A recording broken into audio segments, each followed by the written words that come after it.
मैं थोड़ी भटक गया था। मैं इधर उधर जॉब्स भी कर रहा था, जैसे बीपीओज़ में और होटल इंडस्ट्री में। तो मेरे को लगा कि प्राइवेट में तो मैं सर्वाइव नहीं कर पाऊँगा। तो इससे अच्छा मैंने कहा कि जब बीपीओ में 8 घंटे बैठना है, क्यों ना मैं किताबों के आगे बैठूं।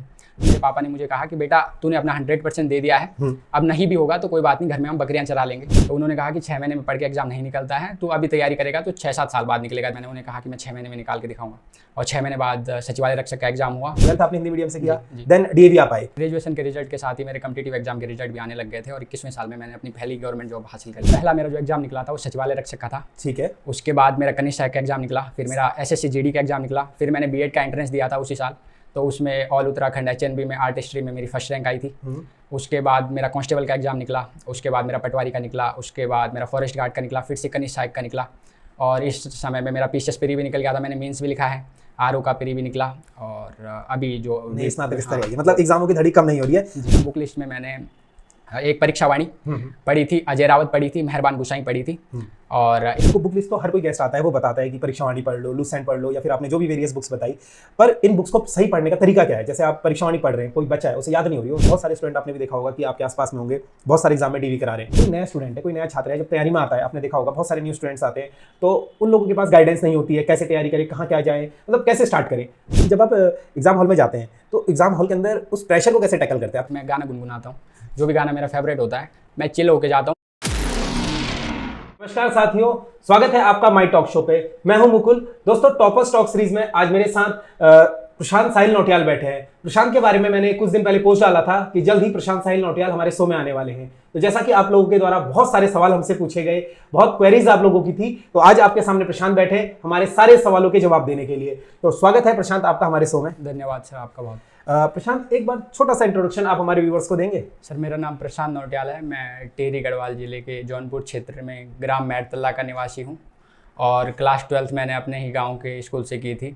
उसके बाद मैंने ग्रेजुएशन डीएवी से की थी, और ग्रेजुएशन के लास्ट ईयर से मैं तैयारी पे था, तो बैक टू बैक एग्जाम्स निकलते रहे। अच्छा, सबसे पहले प्रशांत ये बताइए, जो आपकी पहले बेसिक शिक्षा हुई है वो भी गांव से हुई है? जी, गांव से। हिंदी मीडियम से? हिंदी 12th आपने हिंदी मीडियम से किया, देन डीएवी आप आए। कौन सी एज में मतलब आपने ग्रेजुएशन पूरा करा, मतलब कौन से ईयर में आपने? सर, मैंने 21 में, जब मैं 21 साल का था तो उस टाइम पे मेरी ग्रेजुएशन पूरी हुई। हाँ। और ग्रेजुएशन के रिजल्ट के साथ ही मेरे कॉम्पिटिटिव एग्जाम के रिजल्ट भी आने लग गए थे, और 21वें साल में मैंने अपनी पहली गवर्नमेंट जॉब हासिल कर ली। मतलब 21वीं साल में आपने पहली गवर्नमेंट जॉब निकाली थी। कौन सा वो एग्जाम निकला था आपका? सर, पहला मेरा जो एग्जाम निकला था वो सचिवालय रक्षक का था, ठीक है। उसके बाद मेरा कनिष्ठ सहायक का एग्जाम निकला, फिर मेरा एसएससी जीडी का एग्जाम निकला, फिर मैंने बीएड का एंट्रेंस दिया था उसी साल। तो उसमें ऑल उत्तराखंड एचएनबी में आर्ट हिस्ट्री में मेरी फर्स्ट रैंक आई थी। उसके बाद मेरा कांस्टेबल का एग्जाम निकला, उसके बाद मेरा पटवारी का निकला, उसके बाद मेरा फॉरेस्ट गार्ड का निकला, फिर से कनिष्ठ सहायक का निकला, और इस समय में मेरा पीसीएस प्री भी निकल गया था। मैंने मेंस भी लिखा है, आरओ का प्री भी निकला, और अभी जो स्नातक स्तर है, मतलब एग्जामों की धड़ी कम नहीं हो रही है। देखिए, बहुत कुछ आपको ऐसा सीखने मिलेगा। तो सबसे पहले, जैसा कि हमारी आप लोगों से रिक्वेस्ट रहती है, अगर आप चैनल पर नए आए हैं तो चैनल को सब्सक्राइब कीजिए और अधिक से अधिक लोगों में शेयर करें। आपके सामने आज प्रशांत बैठे हैं, बहुत कुछ आपको यहाँ से सीखने को मिलेगा। आपसे मेरी शिकायत रहती है, आप लोग देखते तो वीडियो बहुत ज्यादा है पर सब्सक्राइब बहुत कम लोग करते हैं। नीचे नंबर्स आ रहे होंगे, आप देख सकते हैं कितने कम लोग सब्सक्राइब कर रहे हैं। तो हमें भी मोटिवेशन यहीं से मिलता है कि आप लोग ज्यादा से ज्यादा सब्सक्राइब करें, लाइक करें। प्रशांत, एक बात मुझे बताइए, ग्रेजुएशन कौन सी ईयर में कंप्लीट हुआ था आपका? सर, 2021 में। 2021 में। तो 2021 से आपके सारे एग्जाम निकलने शुरू हुए, और 2024 तक आपने लगभग 10-12 परीक्षाएं गिनाई, सभी आपने निकाली है। तो आप मुझे ये बताइए, आपने तैयारी स्टार्टिंग कब से की थी? अपने कॉलेज के फर्स्ट ईयर से स्टार्ट किया था, ग्रेजुएशन के बाद? सर, हुआ कुछ यूँ कि जब मैं 12th करने के बाद देहरादून में आया, तो एक गांव वाले बच्चे के लिए ना देहरादून मतलब एक ड्रीम सिटी टाइप का है। तो यहाँ पे एक्सपोज करने के लिए बहुत चीज़ें हैं। तो जैसे जैसे एक्सपोजर मिलता रहा तो मुझे चीज़ों के बारे में पता लगता रहा। उससे पहले मेरे को पता ही नहीं था कि ग्रुप सी की भी कोई परीक्षा होती है। तो हमारे सीनियर थे, वो कनिष्ठ सहायक में निकले थे, उस टाइम पे हाई कोर्ट कलर का हुआ था। तो उसके बाद मुझे पता चला कि ग्रुप सी भी कुछ होता है। मेरी दी यहाँ पे थी, तो वो भी थोड़ी तैयारी में थी, तो उसके द्वारा मुझे गाइड किया गया बहुत। और इवन वो भी हमारे साथ अभी पटवारी में ही चयनित है, टिहरी जिले से। तो वो मतलब मेरा गाइडिंग सोर्स रही, मेरी लाइट हाउस रही। तो वो मेरे को बताती रहती थी कि इस तरीके से तैयारी करनी है। तो हम दोनों ने साथ में तैयारी की थी। बट क्या था कि जब मैं ग्रेजुएशन के टाइम पे मैं थोड़ी भटक गया था। मैं इधर उधर जॉब्स भी कर रहा था, जैसे बीपीओज़ में और होटल इंडस्ट्री में। तो मेरे को लगा कि प्राइवेट में तो मैं सर्वाइव नहीं कर पाऊँगा। तो इससे अच्छा मैंने कहा कि जब बीपीओ में 8 घंटे बैठना है, क्यों ना मैं किताबों के आगे बैठूं। तो ग्रेजुएशन लास्ट ईयर में कुछ यूँ हुआ कि हमारे एक रिलेटिव थे, तो वो पहले से ही चयनित थे एक परीक्षा में, और उस टाइम पे फॉर्म आ रखे थे सचिवालय रक्षक के और कनिष्ठ सहायक के। तो शायद 3-4 महीने बाद एग्ज़ाम था, तो उन्होंने कहा कि 6 महीने में पढ़ के एग्ज़ाम नहीं निकलता है, तो अभी तैयारी करेगा तो 6-7 साल बाद निकलेगा तेरा, 5-6 साल बाद, क्योंकि एक मिथ है कि ग्रुप सी बहुत लंबे टाइम में निकलता है। तो पता नहीं कुछ मेरे दिमाग में आया उस टाइम पे कि मैंने उन्हें कहा कि मैं 6 महीने में निकाल के दिखाऊंगा, और 6 महीने बाद सचिवालय रक्षक का एग्ज़ाम हुआ। मेरा पहला एग्ज़ाम था ग्रुप सी का, और उसी पहले एग्ज़ाम में मेरा सिलेक्शन हो गया था। तो प्रशांत, आपने जैसा बताया कि आपने मतलब 6 महीने में निकाला, ठीक है, ये अच्छी बात है। बहुत से लोग हमारे व्यूअर, हमने इससे पहले भी एक वीडियो डाला था, लोगों के दिमाग में ये बहुत बड़ा मिथ है कि 6 महीने में एग्जाम नहीं निकलता है। लोगों ने उत्तराखंड में ऐसा परसेप्शन बना दिया है कि 6 साल लगेंगे। तो आपने जो अब तैयारी स्टार्ट की तो कैसे करी? आपने ऑनलाइन करी, ऑफलाइन करी, या कहीं कोचिंग ली? कैसे आपने स्टार्ट किया? जब मुझे याद है मैं ओडीसी पे गया था एक अपने दोस्त के साथ, तो वो एक इंस्टीट्यूट में जाते थे शनिवार वाला टेस्ट देने, जो वीकली टेस्ट होता है। तो उन्होंने मुझे भी इनवाइट किया, उन्होंने कहा कि तू भी आना। मैं उस टेस्ट में गया तो मेरे वहाँ पे 33 मार्क्स थे। फिर मुझे बड़ा ऐसा लगा कि मैंने तो मतलब कि 12th तक मैंने जो भी पढ़ा है वो तो कुछ भी नहीं। फिर वहाँ से मेरे को झटका लगा, मुझे लगा कि अब मुझे तैयारी करनी चाहिए, अच्छे सिंसियरली करनी चाहिए। तो पहले मैंने PYQs देखे सारे, जितने भी एग्जाम्स हुए थे उत्तराखंड में, और सिलेबस रखा आपने। मैं जैसे मोबाइल के वॉलपेपर में सिलेबस रखता हूँ अपना, जो भी एग्ज़ाम होता है तो उसको देखता रहता हूँ। दीवार पे चिपका दिया था मैंने सिलेबस, और PYQs तो मतलब ऐसे थे कि मैं रट चुका था PYQs। मैं फट से कोई क्वेश्चन देखता था तो मुझे याद आ जाता था कि ये आबकारी वाले टेस्ट में आया है, ये SI वाले टेस्ट में आया है। तो इससे क्या है कि मेरी कॉन्सेप्चुअल क्लैरिटी बढ़ती गई एग्ज़ाम के प्रति, कि क्या पढ़ना है क्या नहीं पढ़ना है। तो मैंने काफ़ी लिमिटेड टाइम में काफ़ी सेलेक्टिव पढ़ा, स्ट्रेटजी अच्छी रखी, तो कम टाइम में हो गया था मेरा। सारे सवालों पर आएंगे। आप लोगों के द्वारा हमें बहुत यूट्यूब से, फेसबुक, कहीं भी हमारे सोशल साइट पर जहाँ पर हमने डाला था कि प्रशांत आने वाले हैं, बहुत सवाल आपने पूछे। तो आपका भी कोई सवाल रहता है टॉपर से कि आप जानना चाहते हैं, वो सवाल आप टॉपर से आपका आंसर दे, तो आप भी नीचे कमेंट्स में कर सकते हैं सवाल, और हमारे चैनल की कम्युनिटी में जाकर चेक कर सकते हैं कि अगला गेस्ट कौन आने वाला है, वहाँ से आप क्वेश्चन पूछ सकते हैं। प्रशांत, एक चीज़ मुझे ये बताइए कि आपने कहा कि 12th के बाद आपका जब 33 नंबर आए रूटीन टेस्ट में वहाँ पर सैटरडे वाले में, तो 12th में आप कैसे स्टूडेंट थे? एक एवरेज स्टूडेंट के तौर पर थे आप कि ब्रिलियंट थे? सर 10th तक तो मैं बहुत ब्रिलियंट स्टूडेंट था, लेकिन 12th तक आते आते मैं काफ़ी बिलो एवरेज हो गया। इवन 12th में मेरे परसेंटेज काफ़ी अच्छे नहीं हैं, 66 परसेंटेज हैं। बट उसके बाद मैंने सोचा कि मैं पढ़ाई में नहीं कर पाऊँगा, तो मैं कॉरपोरेट में जाऊँ या फिर प्राइवेट सेक्टर में जाऊँ। लेकिन फिर मुझे अपने अंदर की झील पता लगी कि मेरी बस की नहीं है वहाँ पे। ठीक है, होता है अक्सर। तो क्वेश्चंस पर आते हैं। प्रशांत, एक कॉमरेड है, उन्होंने क्वेश्चंस पूछा है, बहुत सारे क्वेश्चन है, आप इनको अपने हिसाब से आंसर दीजिएगा। सबसे पहले इन्होंने बताया कि तैयारी कब से स्टार्ट की आपने, जैसा आपने बता ही दिया है। रूटीन आपने बताना है अपना, और आपने सबसे पहले बुक लिस्ट बतानी कि कौन कौन सी बुक लिस्ट आपने फॉलो की जब आपने इनिशियल स्टेज से तैयारी करी।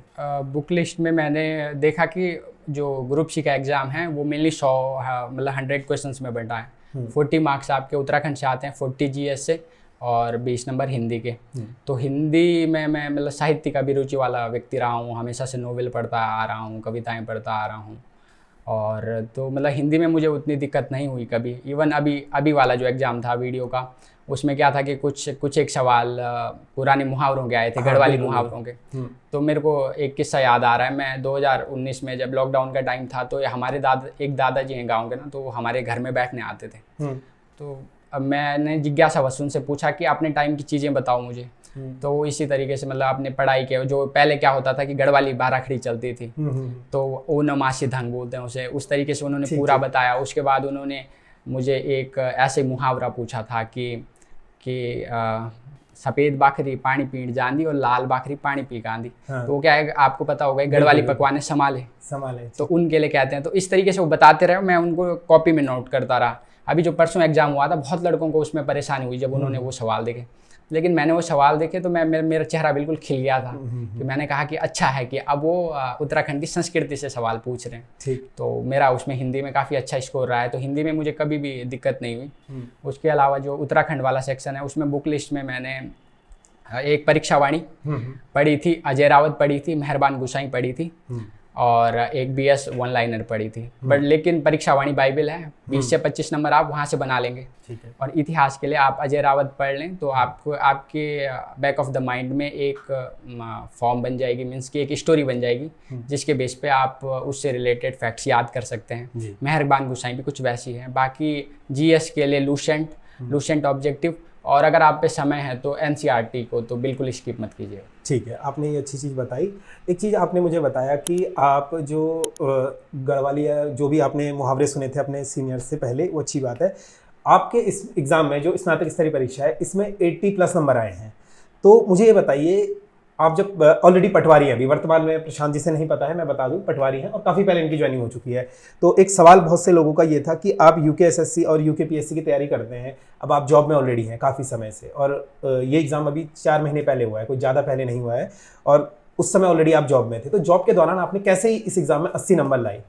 जॉब के समय में क्या होता है कि समय काफ़ी कम मिलता है, लेकिन जॉब के साथ आदमी अनुशासित हो जाता है, क्योंकि उसको जब लैक ऑफ द टाइम होता है तो बैक ऑफ द माइंड में यही रहता है कि आपको कम टाइम में ज़्यादा से ज़्यादा रिटेन करना है, ज़्यादा से ज़्यादा गेन करना है। तो उसी के अकॉर्डिंग हम अपना रूटीन है उसको फिक्स करते थे। सुबह थोड़ी टाइम मिल जाता था तो उस टाइम पे रिवीजन करते थे, और रात को ट्रेनिंग के आने के बाद थोड़ी समय मिल जाता था 1-2 घंटे, तो उसमें जो पहले से पढ़ा है वही रिवाइज़ किया, कुछ नया नहीं पढ़ा, बस रिवीजन से ही इस वाले पेपर में सफलता प्राप्त की। मतलब आपने जो पूर्व ज्ञान था उस पर आधारित रिवीजन कर आपने सिलेक्शन लिया। दूसरी चीज़ जब आप बता रहे थे, देखो बुक लिस्ट तो हर कोई गेस्ट आता है, वो बताता है कि परीक्षावाणी पढ़ लो, लूसेंट पढ़ लो, या फिर आपने जो भी वेरियस बुक्स बताई, पर इन बुक्स को सही पढ़ने का तरीका क्या है? जैसे आप परीक्षावाणी पढ़ रहे हैं, कोई बच्चा है, उसे याद नहीं हो रही, उस बार बार कह रहा है कि मैं बैठ रहा हूँ, मुझे याद नहीं हो रही, same as it is Lucent में, तो किसी बुक को व्यक्ति कैसे पढ़ पाए? मुझे बहुत सारी क्वेरीज आती रहती हैं कि आप मुझे अपने नोट्स दे दो। इवन लोग तो परीक्षावाणी के भी नोट्स मांगते हैं, जो खुद एक किताब पर नोट्स के फॉर्म में। हाँ। तो मैं क्या करता था, मैंने कभी नोट्स नहीं बनाए परीक्षावाणी और वन लाइनर के, तो कभी नोट्स नहीं बनाए। उल्टा जो कुछ भी इन्हीं मतलब एडिशनल इन्फॉर्मेशन थी वो मैं उसमें लिख देता था बुक्स में। तो उससे क्या है कि वो तो एक मतलब कि वो एक ऐसी अपरिहार्य बुक है कि जिसको आप छोड़ ही नहीं सकते हैं परीक्षावाणी को, तो आपको बार बार रिवाइज करनी है।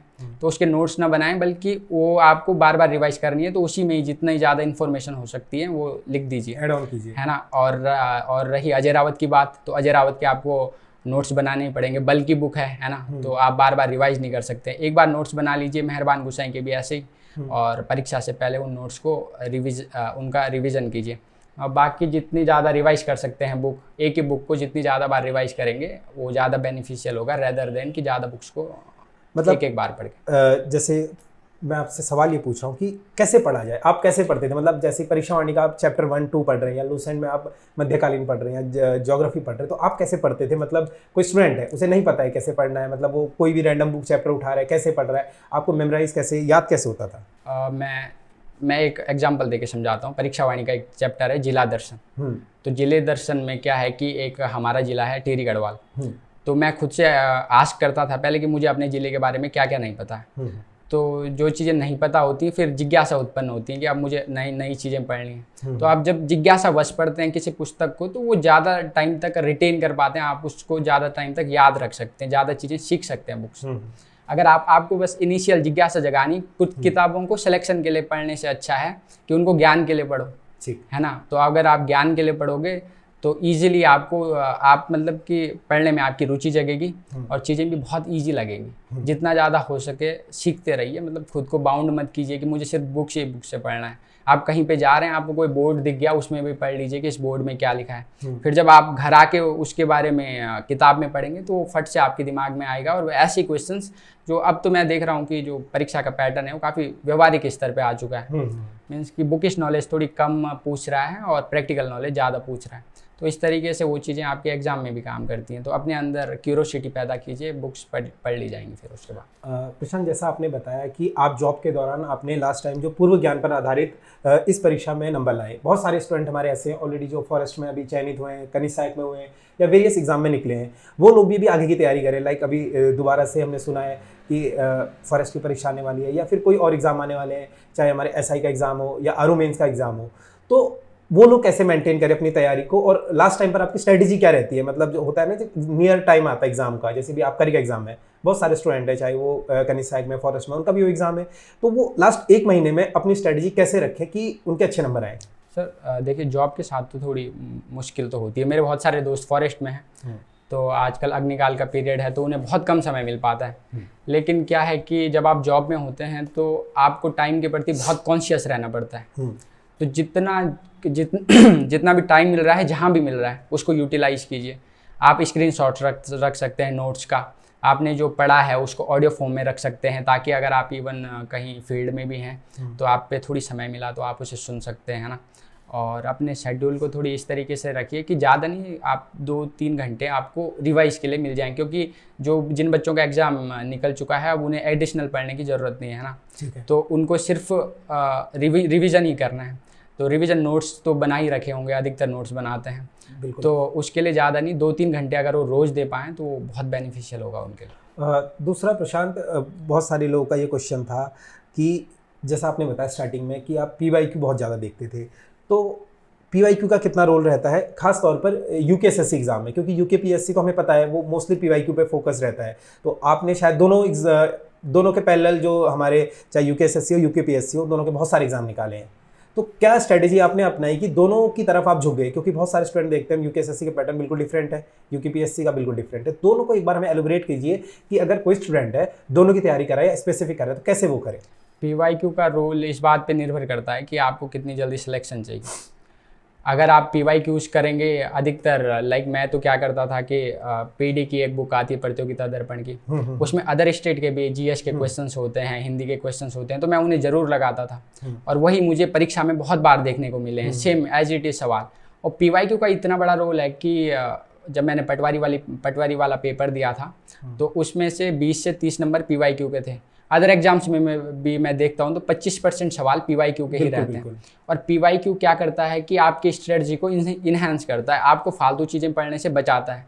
आपको पता है वर्ल्ड हिस्ट्री से लास्ट ईयर से सवाल नहीं आ रहे हैं, तो आप स्किप कर सकते हैं उसे, अपना टाइम बचा सकते हैं। उतना आप ज्योग्राफी को दे सकते हैं, अदर GS के सब्जेक्ट्स को दे सकते हैं, हिंदी को दे सकते हैं, है ना।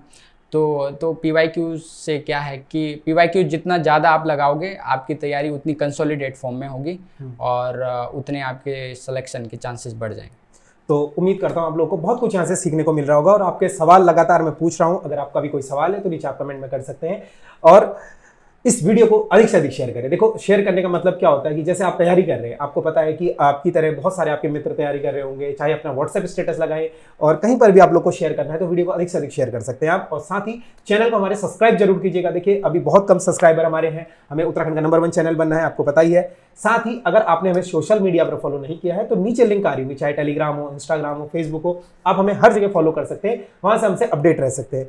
प्रशांत, एक क्वेश्चन और हमसे बार बार पूछा जा रहा था, काफ़ी लोगों का क्वेश्चन था कि आपने तो बहुत छोटी एज है आपकी, 21 साल में आपने लगातार तैयारी की और एग्जाम निकालते गए, लेकिन उत्तराखंड में क्या होता है, क्योंकि हम पहाड़ पृष्ठभूमि से आते हैं तो यहाँ पर युवाओं के ऊपर जिम्मेदारियाँ बहुत होती हैं। छोटी एज में घर छोड़कर आ जाते हैं, फिर शहर जाते हैं, जैसा आपने बताया कि आपने भी BPO में जॉब करी, तो वो लोग भी जॉब करते हैं, पर एक एज के बाद उन्हें रियलाइज़ होता है 24-25 साल में कि यार प्राइवेट में कुछ नहीं हो रहा है, चाहे वो दिल्ली में हो या देहरादून आ जाए, तो वो उस चीज़ को छोड़कर आते हैं। छोड़कर आने के बाद वो 26 साल में फैसला लेते हैं, तैयारी करते हैं, फिर उसके बाद उनकी एज 29 साल हो जाती है। देन उनके बाद उन्हें प्रेशराइज किया जाता है घर से कि अब आपकी शादी की एज हो गई है, आप कमा नहीं रहे हो, पढ़ रहे हो, तो वो कैसे अपने आप को पॉजिटिव माइंडसेट के साथ रखें और कितनी एज तक वो तैयारी करें जो 29 साल से प्लस होते जा रहे हैं?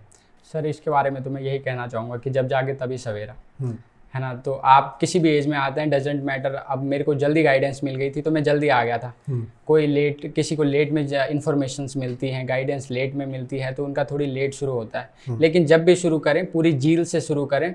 और मैं राहत इंदौरी का एक शेर पढ़ रहा था कि जब घर से निकले हैं तो जब घर से निकल ही चुके हैं तो बार बार रुक के पीछे क्या देखना है ना। तो रुक के पीछे देखने का कोई मतलब नहीं है। देखो, लोग क्रिटिसाइज करते हैं, हर किसी को करते हैं, लेकिन आपको तब तक पेशेंस बना के रखना है जब तक रिजल्ट्स आपके फेवर में ना हो जाए। तब तक के लिए सबको नेग्लेक्ट कीजिए। इवन अपने घर वाले जो कि प्रेशराइज कर रहे हैं उनको थोड़ी ढाढ़स बताइए कि मैं अपना 100% दीजिए। अगर आप अपना 100% दे रहे हैं तो लक भी आपका फेवर करता है, हर चीज़ें आपके फेवर में होती हैं। तो आप अपना 100% दीजिए। अगर आप 100% दे पा रहे हैं और तब नहीं हो रहा है तो अपनी स्ट्रेटजी को थोड़ी मॉडिफाई कीजिए। आप क्या पता कहीं पे कसर रह रही हो या फिर आपसे कुछ छूट रहा हो, तो उन चीज़ों को आइडेंटिफाई करिए, लेकिन छोड़िए मत। मैंने देखा है कि 30-31 में भी लोगों की जॉब लगती है। हमारे एक दोस्त हैं, वो अभी NT में निकले हैं, उनकी एज 35 है। उससे पहले वो ग्रुप C की तैयारी कर रहे थे 2014 से। तो लंबे टाइम से वो ग्रुप C की तैयारी कर रहे थे, तो ग्रुप C में नहीं हुआ, लेकिन हाँ जो NT वाले पद पे हैं। तो आप कंसिस्टेंट रहिए, रिजल्ट्स आपके फेवर में होंगे। जैसा कि आपने बताया, बहुत अच्छा आंसर आपने दिया है। दूसरी चीज़ प्रशांत, एक बहुत सारे मिक्सअप सवाल है हमारे। देखो ऐसा है कि आप लोगों ने इतने सवाल पूछे कि हमें उनको समराइज करना पड़ा। इतने सारे सवाल हम पूछ नहीं सकते क्योंकि समय की हमारे पास पाबंदी रहती है।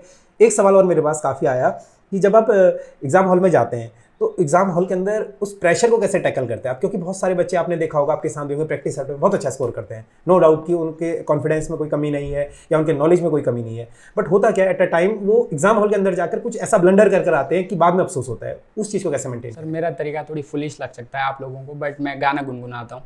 जो भी गाना मेरा फेवरेट होता है मैं चिल होके जाता हूँ। मुझे याद है जब मेरा कनिष्ठ सहायक का एग्ज़ाम था तो मैं 3 रात पहले से सोया नहीं था। मेरे पापा जी आए थे, मेरा एग्ज़ाम था टिहरी में। तो एग्ज़ाम सेंटर में एंटर करने से पहले मेरे पापा ने मुझे कहा कि बेटा तूने अपना 100% दे दिया है, अब नहीं भी होगा तो कोई बात नहीं, घर में हम बकरियां चरा लेंगे, लेकिन इससे ज़्यादा मुझे पता है तू नहीं कर सकता है और तू आराम से जा, दे के आना, कोई टेंशन नहीं, हम तेरे को रिजल्ट के लिए बिल्कुल नहीं पूछेंगे। तो उन्होंने मेरा माइंड बिल्कुल ब्लैंक कर दिया था जितनी भी टेंशन से भरा हुआ था। तो आपको अपना माइंड भी इसी तरीके से ब्लैंक रखना है, बिल्कुल इंजॉय करने जाइए वहाँ पे। जब आप पेपर देते हैं तो आपको सिर्फ परफॉर्म करना है वहाँ पे, और परफॉर्मेंस तब अच्छी होती है जब आपके अंदर एंग्जाइटी नहीं होती है, जब आपके अंदर फियर ऑफ कि कोई मुझे जज करेगा, है ना। तो आपको सिर्फ अपना बेस्ट देना है उन 2 घंटों में, और जितना फ्री माइंड हो सकते हैं उतना कूल बन के जाइए आराम से। आपको पेपर को टैकल करना है, आपको पेपर को करना है, ऐसा नहीं कि पेपर आपको परेशान कर रहा है ना। तो आराम से कूल रहिए। थोड़ी अगर च्युइंगम च्यू कर सकते हैं तो वो भी मतलब एंग्जाइटी दूर करने के लिए अच्छा होता है, वरना गाना गुनगुनाइए। बहुत अच्छा आंसर आपने दिया। देखो तरीका अपना अपना होता है। एग्जाम के अंदर जब आप प्रेशर कंट्रोल कर रहे हो, बहुत सारे लोग क्रिकेट का एग्जांपल देते हैं कि कूल रहना चाहिए, अपने जो कोई गाना गुनगुनाता है, कोई गहरी सांसें लेता है, तो अलग अलग तरीके होते हैं। एक छात्र का ऐसा क्वेश्चन है कि बहुत सारे स्टूडेंट, आपने भी देखा होगा कि आपके आसपास में होंगे, बहुत सारे एग्जाम में डीवी करा रहे हैं और फाइनल सिलेक्शन नहीं हो रहा है। अगर कहीं पर चांसेस भी होती है तो पॉइंट से या 1-2 नंबर से रुक जाते हैं। वो कैसे मोटिवेट रहे? क्योंकि इंसान ना टूट जाता है। अब आप बहुत मेहनत कर रहे हैं, आपको पता है, आप हम हो सकता है हम मानते भी हैं और कहते भी हैं कि ग्रुप सी में लक भी होता है, बहुत बड़ी चीज़ है लक, कि आपका सिलेक्शन हो गया। पर जो बाहर हो जाते पॉइंट से या 1-2 नंबर से, ऐसा तो नहीं है कि वो पढ़ाई में कमज़ोर थे या वो डिजर्व नहीं करते थे, बट उनका दिन नहीं था, तो वो अपने आप को पॉजिटिव कैसे रखें और कैसे दोबारा से एग्जाम में बैठ पाए? सर इसका उदाहरण मैं खुद से देना चाहूँगा। फॉरेस्ट एसआई का पेपर हुआ था जो सीबीटी मोड पे हुआ था, पहला एग्ज़ाम। बिल्कुल बिल्कुल। तो उस वाले एग्ज़ाम के लिए मैंने बहुत तैयारी की थी। मैं फाइनल मेरिट में आने से 0.2 से चूक गया था। 80.04 हमारी कैटेगरी की कट ऑफ गई थी ओबीसी की, और मेरे 80.02 थे, मैं बाहर हो गया था उसमें। तो फिर फॉरेस्ट एसआई अच्छा पद है, तो मतलब मैंने काफ़ी डिलीजेंटली उसकी तैयारी की थी, लेकिन हो नहीं पाया। फिर रहता ही है 2-3 दिन तक, तो वही सुरूर रहता है कि मेरा हुआ नहीं। बट फिर मैंने कहा कि अभी आगे और एग्ज़ाम्स भी हैं, मुझे उन पे फोकस करना चाहिए। तो आप जितनी जल्दी गेट बैक हो सकते हैं उतनी जल्दी गेट बैक होइए, गेट अप होइए, और जो अनदर लक्ष्य, अल्टीमेटली आपको गवर्नमेंट जॉब पानी है ना।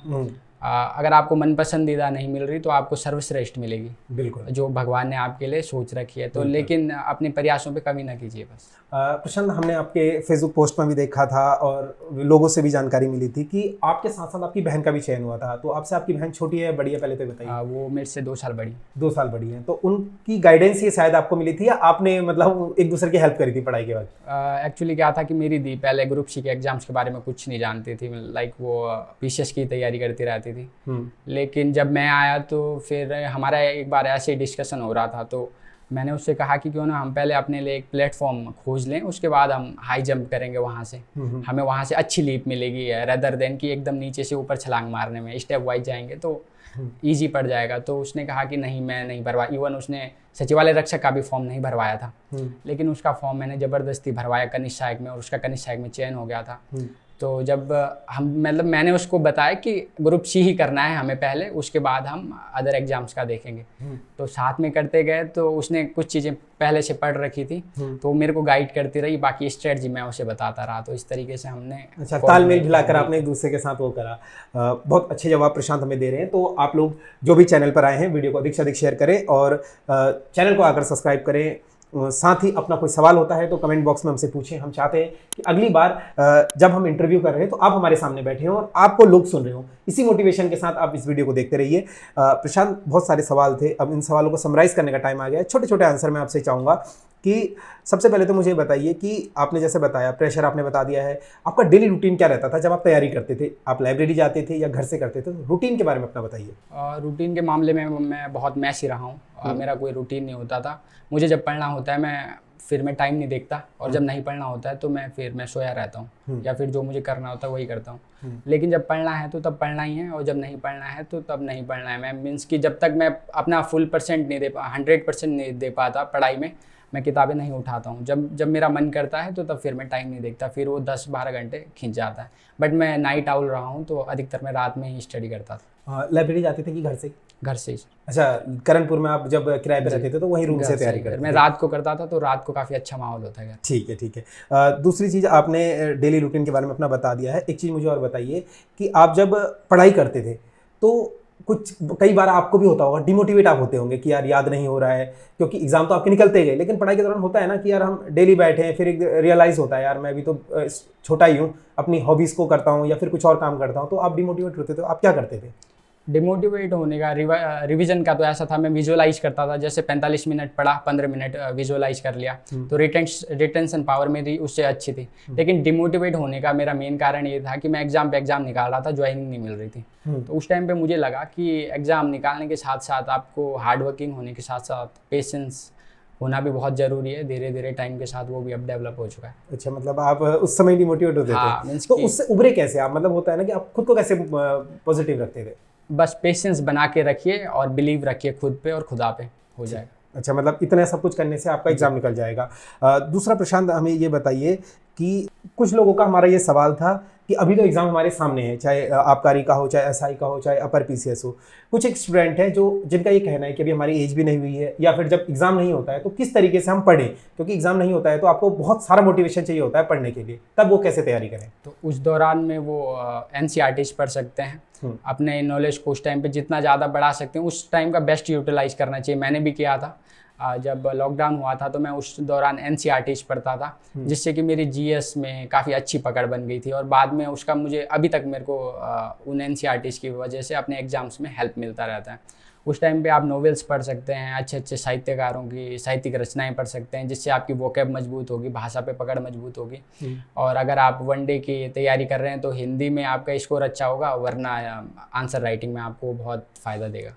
प्रशांत, एक सवाल हमसे छूट गया था, शायद वो सवाल मैं आपसे पूछ लेता हूँ। आपने बोला हिंदी में साहित्य में आपकी पकड़ थी, लेकिन हम देखते हैं हिंदी तो हमारी थोड़ा सा कॉम्प्लिकेटेड से आती है, चाहे वर्णमाला तो हो जाती है, व्याकरण हिंदी पढ़ने से ही होती है।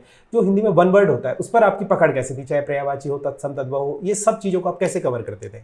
उसके लिए तो यही था कि कुछ कुछ चीज़ें तो याद करनी ही पड़ती हैं। तो उनके लिए मैं ऐसा करता था कि 5-5 वर्ड रखता था, ज़्यादा नहीं, सिर्फ 5 वर्ड। 5 वर्ड पर्यायवाची के, 5 वर्ड विलोम के, 5 वर्ड जो श्रुति संभिन्नार्थक शब्द होते हैं, अलग अलग चीज़ें हैं हिंदी में ना, तो उनके 5-5 वर्ड्स पढ़ता था। 25 वर्ड्स का मैं कॉम्बो बना के चलता था कि मेरे को एक दिन में 25 जो नए नए वर्ड्स हैं वो याद करने हैं। तो मैं सुबह उठ के, जैसे सुबह मेरे को या फिर रात को टाइम मिलता था, तो मैं उनको याद करके चलता था। और वो जब एक बार परीक्षा में आ जाते हैं और आपको ऑप्शंस के साथ दिखते हैं तो जल्दी एलिमिनेट हो जाते हैं। दूसरा इंटरव्यू को अब हम लोग समाप्ति की ओर चलते हैं। जैसे कि आपको मैं कहता हूँ कि आपका कोई भी सवाल रहता है तो आप हमें पूछ सकते हैं, चाहे कमेंट बॉक्स में हो, चाहे कहीं पर हो। तो प्रशांत, एक बार मुझे उन लोगों के लिए जानना है जो कोई नया स्टूडेंट है, कोई नया छात्र है, जब तैयारी में आता है, आपने देखा होगा बहुत सारे न्यू स्टूडेंट्स आते हैं, तो उन लोगों के पास गाइडेंस नहीं होती है, कैसे तैयारी करें, कहाँ क्या जाए, मतलब कैसे स्टार्ट करें। तो उन लोगों के लिए आपका क्या मैसेज रहेगा कि कोई स्टूडेंट है, आपकी वीडियो देखने के बाद उसे लगता है कि हाँ यार ये तो मेरे गांव के हैं, हाँ यार ये कर सकते हैं, मैं कर सकता हूँ, तो वो कैसे तैयारी करे? तो सबसे पहले आप अपना लक्ष्य पहचानिए, आपको ग्रुप सी करना है या आपको PCS की ओर जाना है। तो उस तरीके से आपकी स्ट्रेटजीज अलग अलग होंगी। अगर आपने सोचा है कि मेरे को ग्रुप सी करना है, या फिर इवन आपने ये भी सोचा है कि मेरे को PCS करना है लेकिन मेरे पे अभी बहुत टाइम है, मेरी एज नहीं हुई है, तो सबसे पहले आपने जो अभी तक 12th तक पढ़ा है उस चीज़ को फिर से समराइज़ कीजिए।